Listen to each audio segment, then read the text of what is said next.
내부에서 조금씩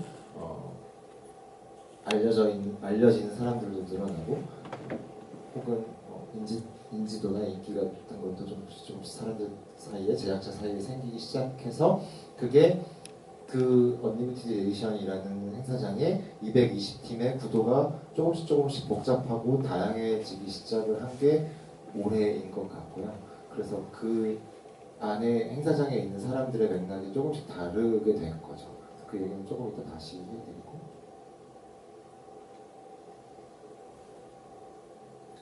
그래서 북서울시립미술관이 하계역과 중계역 사이에 있는데, 사실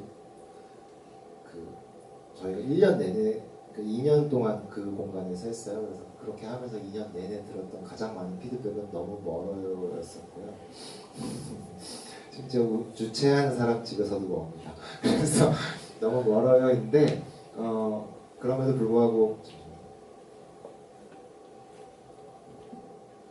불구하고 그렇게 운영을 하는 까닭은 저희에게는 그 거리가 그렇게까지 중요하지 않다고 저희는 판단을 해요. 왜냐하면 아까 얘기했던 그 독립출판과 독립서점과 독립출판 페어가 셋 다 연동되는데, 아까 얘기했던 저희가 일부러 5층에 가서 손님들을 필터링을 저희 스스로 한 거잖아요. 근데 이거는 어떻게 보면 대기업이 운영하는 가게들이 대다수의 체인을 가지고 있는 시대에 굉장히 건방진 생각이죠. 이렇게 말하면 사실 안 될 수도 있는. 그래서 이렇게 같이 알고 모여주신 분들이니까 그런가 보다 해주시지, 뭔가 이렇게 종합운동장 같은 데서 얘기하면 우우 뭐 이렇게 할 수도 있는 거죠. 사실은 저희가 5층에 가서 손님들을 먼저 이렇게 좀 이렇게 배제했어요 이런 얘기하면 안 되는 걸 수도 있는 시대잖아요. 근데 그럼에도 불구하고 그렇게 한 것이 그 안에 모여있는 문화의 성격과 연동해서 미리 한 발을 빼므로써 이 안에 모여져 있는 손님과 제작자를 더 충실하게 모으려는 시도인데, 그게 서점에서도 그랬던 것이 언리미티드 에디션하고도 마찬가지로 이루어지는 것 같아요. 그래서 저희가 가지고 있는 어떤 여러 가지 행사 철칙 중에 그 거리를 그렇게까지 상관 안 하는 것도 있지만, 이런 식으로 이 행사가 뭔지 포스터도 안 알려주는 것도 중요한 저희가 가지고 있는 기준 중에 하나예요. 그래서 만약에 여러분이 책하고는 담쌓은 친구한테 이 이미지 보내주시고 무슨 행사인 것 같아 라고 했을 때, 여기 되게 작은 글씨로 아트북 페어라고 써있기는 합니다만, 일단 아트북 페어가 무엇인지를 인지하기 그 전에 이미지만 가지고 무엇인가라고 했을 때 운동회인가? 아니면 뭐 학교 축제인가? 뭐 이런 얘기를 먼저 듣겠죠. 그래서 저희가 가지고 있는 어떤 그런 폐쇄적인 한 발씩 두 발씩 물러나는 기준은 저희가 발표하는 아트웍이나 공간이나 어떤 홍보나 제스처가 조금씩 이 독립출판이라는 것의 존재나 작가들의 존재를 미리 알고 있는 사람들 위주로만 모으려는 식의 방향으로 설정이 되어 있는 거예요. 그래서 행사를 줄여서 불러서 뭐 트위터에서는 언니밋이라고 한다거나 인스타그램에서는 유이에 그 해에 숫자를 붙여서 10회니까 유이10이라는 태그가 이제 그때부터 마구 돌아다니기 시작하는데, 그렇게 됐을 때 저희가 의도하는 바는 유이10이라는 것이 뭐의 약자인지 모르는 사람들은 스스로 탈락되게끔 유도를 하는 거죠. 근데 그게 하나의 레이어도 아니고 유이10이라는 게 뭐지?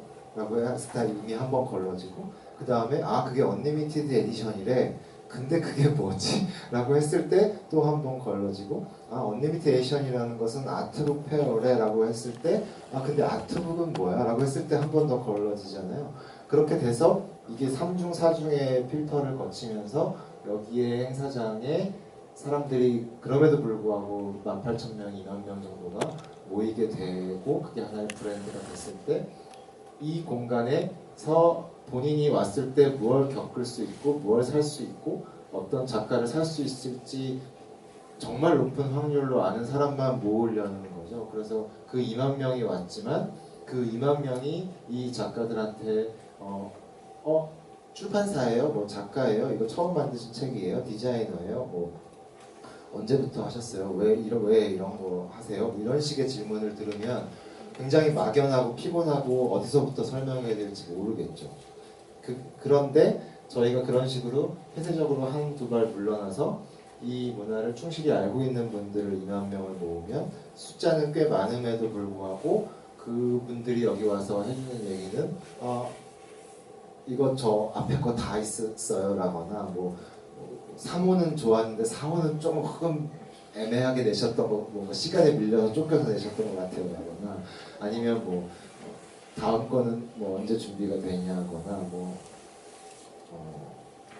요새 왜 인스타 피드가 업데이트가 그때그때 안 되냐거나 뭐 여러 가지로 이미 나의 작업을 알고 있거나 좋아한다라는 것이 전제로 된 사람들의 질문을 많이 듣거나 혹은 아예 뭐 그 질문 다 생략하고 이거 주세요 라고 그 책을 막 보지 않아도 이미 뭘 살지 본인이 막 결정한 분들 위주로 와주시니까 거기에서 온 사람들과 이 공간에 앉아있는 사람들의 심리적인 밀도가 굉장히 높아지고 저희가 농담삼아 계속 하는 얘기인데 그 각각의 팀들이 2만 명이면 200개로 나누면 뭐 100명씩이나요. 내가 각자 100명씩 불렀어가 아니라 각자 농담식으로 이렇게 그 2만 명의 숫자를 이렇게 보고 막 팬이에요 이런 얘기를 들으면서 물건을 팔고 본인이 준비했던 건 분명히 하루에 120권이 너무 과장된 생각이라고 생각해서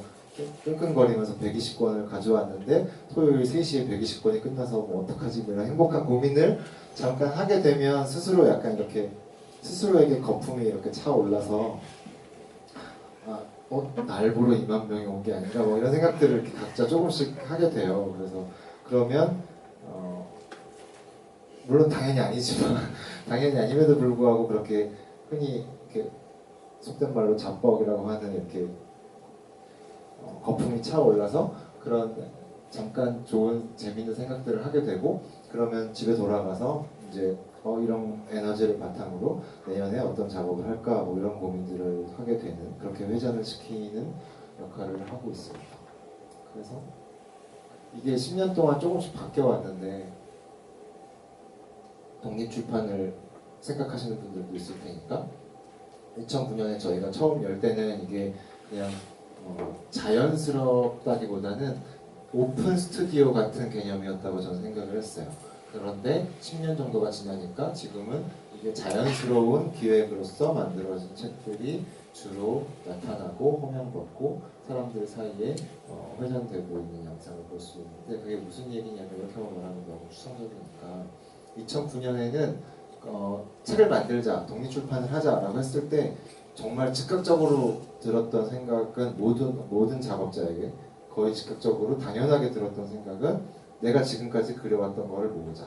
내가 지금까지 찍어왔던 거를 모으자. 내가 지금까지 써왔던 거를 모으자. 그런데 내가 지금 5년 동안 에세이를 써왔으면 그 5년치 에세이 와장창 다 모으자. 라는 게 2009년에 독립출판이라는 것이 시작될 때의 사람들의 생각이었던 것 같아요. 왜냐하면 어떻게 내 작업을 책을 만들지? 라고 생각을 했을 때 그 앞에 있었던 어떤 예시들이 많지가 않으니까 내가 가지고 있는 소스를 전부 모아서 묶으면 그게 내 작업의 어떤 사전 같은 거나 일기 같은 것이나 백과사전 같은 역할을 할 테고 그게 사람들에게 읽히지 않을까라는 생각을 했던 때였던 것 같고요. 그래서 그게 오픈 스튜디오처럼 그러니까 내 작업실을 보러 오십시오라는 느낌으로 책을 냈던 거죠. 그런데 거기에서 여러 가지 과연 어떤 사람의 작업을 특수한 주제나 이유 없이 단순히 시기만으로 작년 한 해 동안 그린 제 그림입니다. 작년 한 해 동안 찍은 제 사진입니다라고 찍어냈을 때 그것이 과연 어떤 의미나 차별점이나 특징을 갖게 되는가라는 게 조금씩 10년 동안 사람들 사이에 이렇게 흩뿌려져 가면서 체감이 된 거죠. 그걸 막 누가 반대합니다 이렇게 해가지고 이렇게 흘러온 게 아니라 조금씩 서로 비교 체험해 가면서 그런 것들을 알게 되었던 거고 그게 지나오니까 오히려 지금은 독립출판을 하고 싶다거나 내 작업을 내고 싶다라고 했을 때 거기에 굉장히 자연스러운 측면으로서 한 가지 틀이나 아니면 기획이나 아니면 주제나 아니면 하나의 소재가 무엇이 있을까? 그 외의 거는 어떻게 하면 다 배제하고 쳐낼 수 있지라는 생각을 하게 된 게 지금인 것 같아요. 그래서 지금은 어떤 사람이 혼자 집에서 나 혼자 책을 만들고 싶다라고 판단을 했을 때 내가 가진 일기가 15년치가 있으니 이거를 전부 묵자라고 생각을 하지 않거나 혹은 그렇게 나온 책들은 오히려 조명받지 못하는 때가 되었고 그 15년치 일기가 있을 때 자 그럼 이 15년치의 일기를 어떤 맥락이나 방향에서 많이 추리고 내가 쓴 글이기 때문에 나머지 추려진 거 외의 컨텐츠는 너무너무 아깝지만 그냥 과감하게 이 나머지 컨텐츠는 버려보자 라고 생각을 하는 때가 온 거죠. 그래서 그런 거에 있어서 제가 좋아하는 예시로 두 가지 책이 있는데 하나는 마그네틱 5라는 곳에서 나온 할머니의 요리책이라는 4세, 5세를 찍고 지금 개정판까지 나온 책인데요. 이게 90살이 넘으신 그 작가의 할머니가 가지고 있는 레시피, 요리법을 받아서 그거를 손녀가 그림으로 그려서 레시피를 완성을 하는 책입니다. 그것에 있어서 제가 이 책에서 가장 좋아하는 맥락은 이 책의 기획을 거대한 출판사에 만약에 제가 원고를 가지고 저희 할머니가 레시피를 가지고 있는데 그 레시피를 책으로 내고 싶어요 라고 했을 때 두 가지가 그 책에 달라붙거든요. 거대한 대형 출판사에서는 그 두 가지가 뭐냐면 첫 번째는 그 레시피가 맛있는가?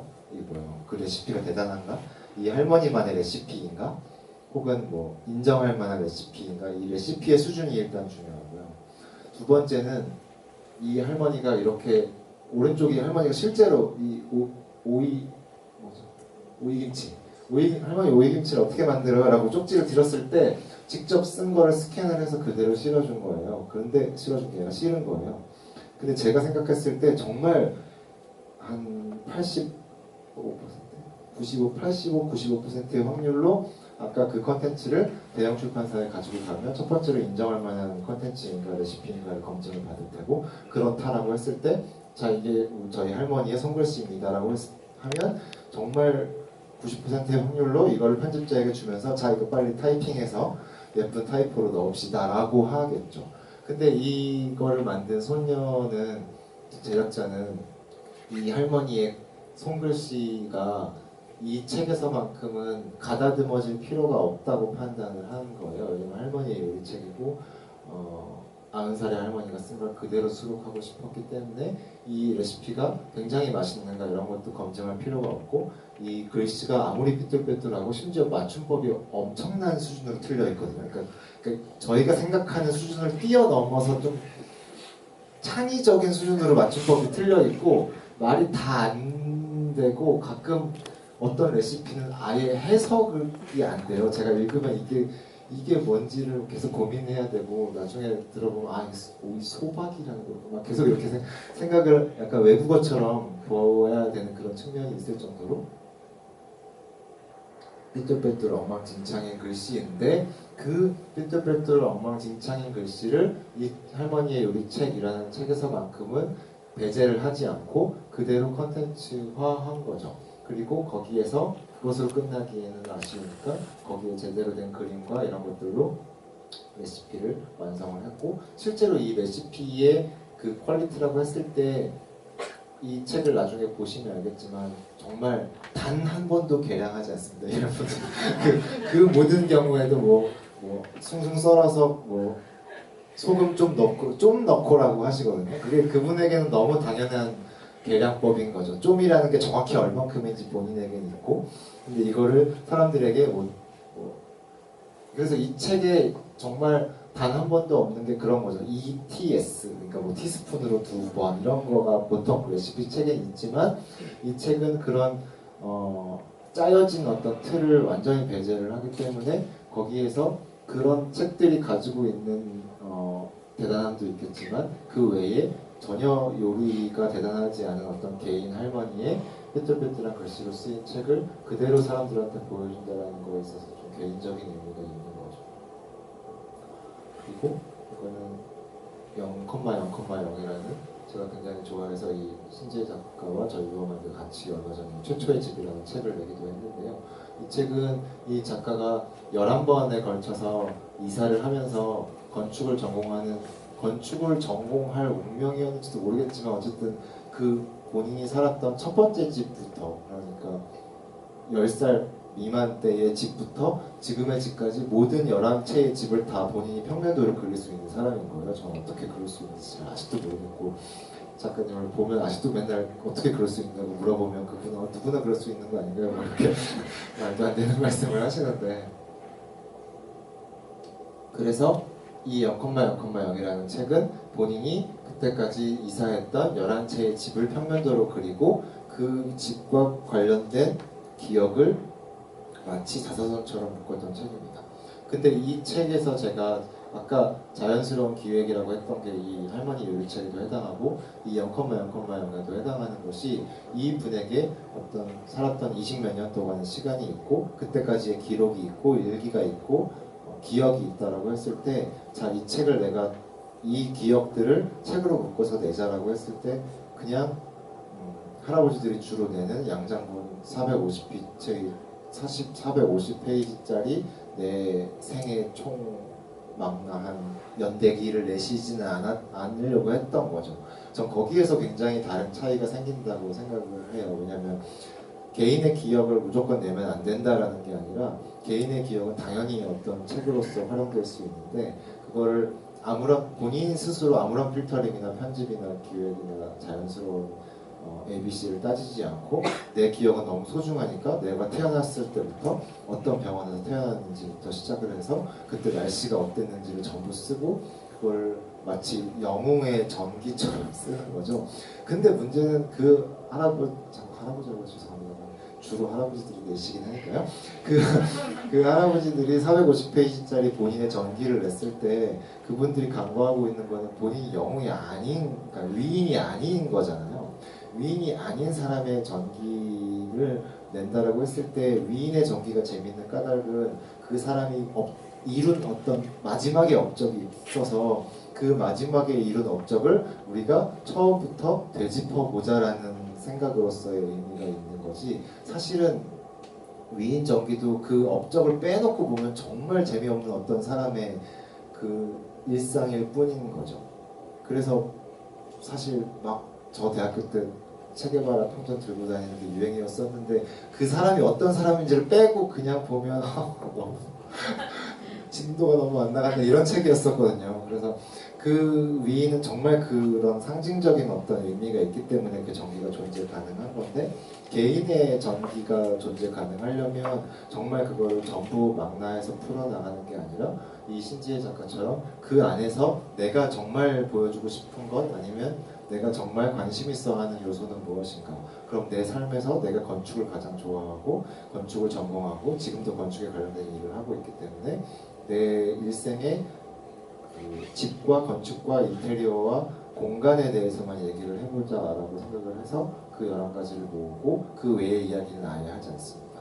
그러면 그 외의 이야기들이 배제되기 때문에 마치 너무 편협한 전기가 될 것 같지만 오히려 그 외의 이야기를 하지 않아서 더 흥미로운 전기가 되고 그 사람의 기억 중에 한두 가지 카테고리에 해당하는 얘기만 할 수 있게 되는 거죠. 그런 것들이 저희가 생각하는 좀 이상적인 자연스러운 기획의 하나라고 생각이 들어요. 그래서 독립출판을 하자라고 했을 때 가장 제가 생각하는 부자연스러운 기획도 많은데 어떤 사람 3명, 4명이 모여서 우리가 책을 냅시다 라고 했을 때 무엇을 내면 좋을까요? 그랬을 때 자연스럽게 펼쳐지는 것은 그 3명, 4명이 지금 공통적으로 가지고 있는 어떤 관심사를 찾아내는 게 가장 자연스럽죠. 그래서 그 공통적인 관심사가 이것인데 이것에 대해서 책을 냅시다. 근데 이것에 대해서 책을 낸다고 했을 때 엄청나게 잘하는 출판사들이 기성에 많기 때문에, 그렇다면 그들과 다른 우리들만의 게임을 하려면 우리는 무엇만 말해야 될까요? 라는 걸 상의해 나가는 게 자연스럽게 흘러가는 제가 생각하는 이상적인 독립출판의 기획 방향이고요.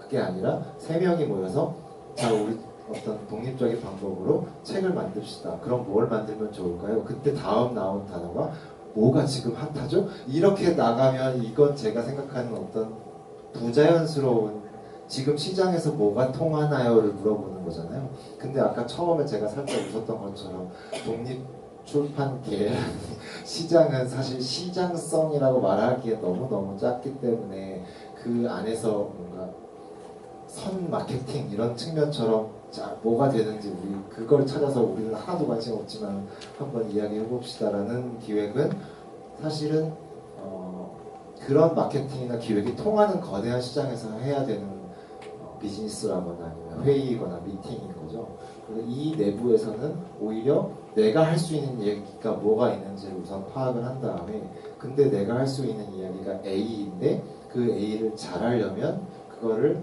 전부 풀어내는 게 아니라 최대한 많은 것을 배제하고 필터링을 해서 마치 5층에 올라오게끔 하는 서점이나 아니면 하계역, 나를 왜 하계역까지 오게 하는가라고 생각을 하게 하는 뷔페와 같은 식으로 최대한 어떤 방어벽을 치면서 거기에 그것만 해당하는 사람 독자가 잘 읽게끔 유도를 하는 거죠. 그래서 우연인지 제가 의도한지는 저도 잘 모르겠지만 여기에 제가 예시로 갖고 나온 두 가지 책 다 표지만 봐서는 도대체 무슨 책인지 모르겠어요. 여기에 파란색 표지에 제목도 없고 멸치로 추정되는 어떤 하나의 그래픽만 있기 때문에 이게 요리에 대한 건지 뭐 에세이인지 펼치면 무엇인지 여기에 90살이 넘는 할머니가 어떤 요리책을 풀어냈을 거야 라고 표지만 보고 맞추는 사람은 정말 그런 기적이라고 생각할 정도로 확률이 낮은 거죠. 그래서 이 책 역시 그 본인이 가지고 있는 폐쇄적인 어떤 컨텐츠를 다루는 어떤 본인의 방식을 알고 있으니까 그거를 여기에도 그거를 배반하는 그 디자인으로 다루지 않는 거죠. 그렇게 읽히지도 않는 할머니의 레시피를 다룬 다음에 여기에 거대한 폰트로 할머니의 요리책 한 다음에 밑에 띠지를 둘러서 백종원이 추천한 이렇게 가면 이게 앞뒤가 안 맞는 거잖아요. 그 안에는 가독성이 의도적으로 떨어져 있는데 표지에는 의도적으로 가독성을 높여버리면 그것은 그 대문과 그 안에 들어간 집의 인테리어가 너무너무 달라져 버리는 거니까 이 사람들은 그거를 그렇게 하자라고 서로 생각도 안 했는데 불구하고 자연스럽게 표지는 어떻게 보면 굉장히 폭력적일 수도 있지만 이 안에 있는 어떤 재료 하나만 단순하게 넣자라고 된 것이고 0,0,0이라는 책도 저 네모가 0인지 아닌지 알 수도 없고 책 제목은 컴마인데 컴마는 어디로 가는지 송두리째 사라져 버렸고 그래서 이걸 보면서 이 작가가 11번 이상한 집의 평면도를 추가한 전기일 것이다 라고 아무도 추측할 수가 없는 거잖아요. 그런 식으로 그런 표지가 가지고 있는 폐쇄성을 이 작가들도 10분을 활용을 해서 이 100권, 200권만 만들지만 이 100권, 200권만 만났을 때의 밀도를 높이려는 거죠. 그게 아까 얘기했던 것들과 계속 똑같이 맥락이 흘러가는데 서교동에 있는 5층에 엘리베이터가 없는 곳에 서점을 만들면 제가 생각했던 가장 심했던 날 한 명이 오신 적이 있어요. 그게 지금 2년차 정도 됐을 때 기억